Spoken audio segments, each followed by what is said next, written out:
ناظرین السلام علیکم ورحمۃ اللہ وبرکاتہ۔ چند دنوں قبل غازی آباد کے مندر میں چند مسلم بچوں کے جانے اور ان کی پٹائی کا واقعہ سوشل میڈیا پر بحث کا موضوع بنا۔ اس مناسبت سے مسلمانوں کے مندر میں جانے اور غیر مسلموں کے مسجد میں جانے کا مسئلہ بھی موضوع بحث بنا۔ اس پس منظر میں معروف اسلامی اسکالر مولانا ڈاکٹر رضی الاسلام ندوی نے ایک چشم کشا تحریر لکھی ہے۔ پیش ہے یہ تحریر۔ ایک عشرے قبل ضلع غازی آباد اتر پردیش کے ایک مندر میں ایک مسلمان بچے کو بے دردی سے پیٹا گیا۔ یہ مندر مسلم اکثریتی علاقے میں واقع ہے۔ بچے اور اس کے گھر والوں کا کہنا ہے کہ وہ وہاں کے نل سے پانی پینے گیا تھا، جبکہ مندر کے مہنت نے یہ الزام لگایا ہے کہ وہاں مسلم لڑکے چوری کرنے آتے ہیں اور وہاں موجود عورتوں اور لڑکیوں کو چھیڑتے ہیں۔ مہنت نے اپنے متعدد بیانات میں مسلمانوں کے بارے میں بہت گندی زبان استعمال کی ہے۔ اس سے بخوبی اندازہ ہوتا ہے کہ اس کے دل میں اسلام اور مسلمانوں کے بارے میں کتنا بغض بھرا ہوا ہے۔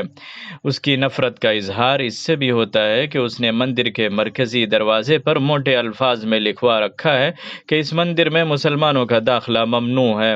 اس واقعے کے بعد سے یہ موضوع سوشل میڈیا پر چھایا ہوا ہے۔ ہندو شدت پسند مسلمانوں کے خلاف کھل کر بد زبانی کر رہے ہیں اور بہت سے مندروں پر ایسے بورڈز اور بینرز لگا دیے گئے ہیں کہ یہ ہندوؤں کا پاکیزہ مقام ہے، یہاں مسلمانوں کی آنے کی اجازت نہیں۔ کسی مذہب کے ماننے والے اگر اپنی عبادت خانے دیگر مذاہب والوں کے لیے بند رکھیں تو یہ ان کا اپنا عمل ہے، وہ جانیں۔ لیکن میں یہ واضح کرنا چاہتا ہوں کہ مساجد کے دروازے تمام انسانوں کے لیے کھلے ہیں۔ کوئی شخص چاہے وہ کسی بھی مذہب کا ماننے والا ہو، مسجد میں داخل ہو سکتا ہے، وہاں ٹھہر سکتا ہے، وہاں کے نل سے پانی پی سکتا ہے، اس کے لیے کوئی روک ٹوک نہیں ہے۔ اللہ کے رسول صلی اللہ علیہ وسلم نے مدینہ پہنچنے کے بعد پہلی فرصت میں مسجد قائم کی۔ یہ صرف نماز پڑھنے کی جگہ نہ تھی، بلکہ وہاں دیگر سماجی خدمات بھی انجام دی جاتی تھیں۔ وہیں زکوٰۃ و صدقات کا مال اکٹھا کیا جاتا اور تقسیم کیا جاتا تھا۔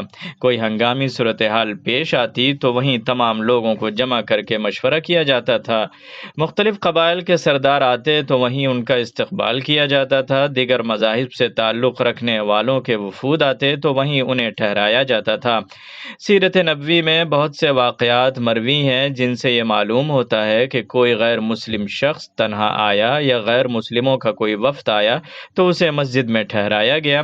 نجران یمن سے آئے ہوئے عیسائیوں کا واقعہ مشہور ہے، جنہوں نے کئی دن مسجد میں قیام کیا تھا۔ مسلمان ہندوستان میں سینکڑوں برس سے دیگر مذاہب کے لوگوں کے درمیان رہ رہے ہیں، جن میں بڑی تعداد ہندوؤں کی ہے۔ نسل در نسل ایک ساتھ رہنے کے باوجود انہیں اسلام اور مسلمانوں کے بارے میں مطلق کچھ معلوم نہیں ہے۔ وہ نہیں جانتے کہ اذان کیوں دی جاتی ہے، اس میں کیا کہا جاتا ہے، مسجد میں مسلمان کس طرح عبادت کرتے ہیں۔ اس وجہ سے ان کے دلوں میں اسلام اور مسلمانوں کے بارے میں بہت سی غلط فہمیاں پائی جاتی ہیں، اور شرپسند اور فتنہ پرور عناصر ان غلط فہمیوں میں مسلسل اضافہ کرنے میں لگے رہتے ہیں۔ موجودہ حالات کا تقاضا ہے کہ ہندوؤں سے سماجی روابط استوار کیے جائیں اور ان کی غلط فہمیاں دور کرنے کی کوشش کی جائے۔ اس ضرورت کے پیش نظر جماعت اسلامی ہند نے کچھ عرصے قبل مسجد پریچے ابھیان تعارف مسجد مہم کا آغاز کیا ہے۔ یہ مہم پورے ملک میں منائی جا رہی ہے۔ محلے کی مسجد میں محلے کے ہندو بھائیوں اور بہنوں کو بلایا جاتا ہے، ان کے سامنے دین کی بنیادی باتیں بتائی جاتی ہیں۔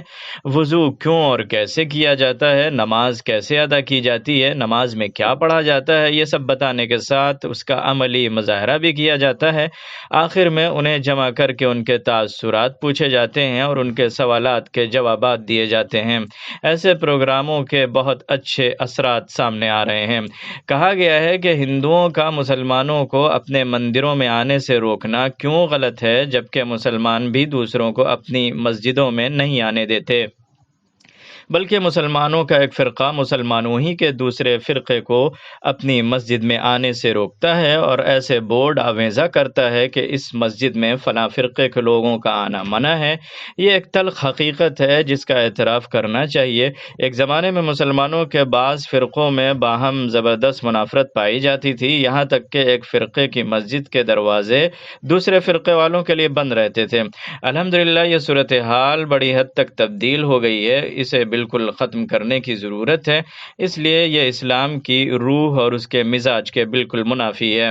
بہرحال مندر کے دروازے پر چاہے مسلمانوں کے لیے بند رکھے جائیں اور مسلمانوں کے بارے میں چاہے جتنی نفرت انگیز مہم چلائی جائے، لیکن مساجد کے دروازے ہمیشہ کی طرح تمام مذاہب والوں کے لیے کھلے ہیں، جن میں ہندو بھائی بھی شامل ہیں۔ اسی کے ساتھ اعظم شرقی کو دیجیے اجازت۔ اللہ حافظ۔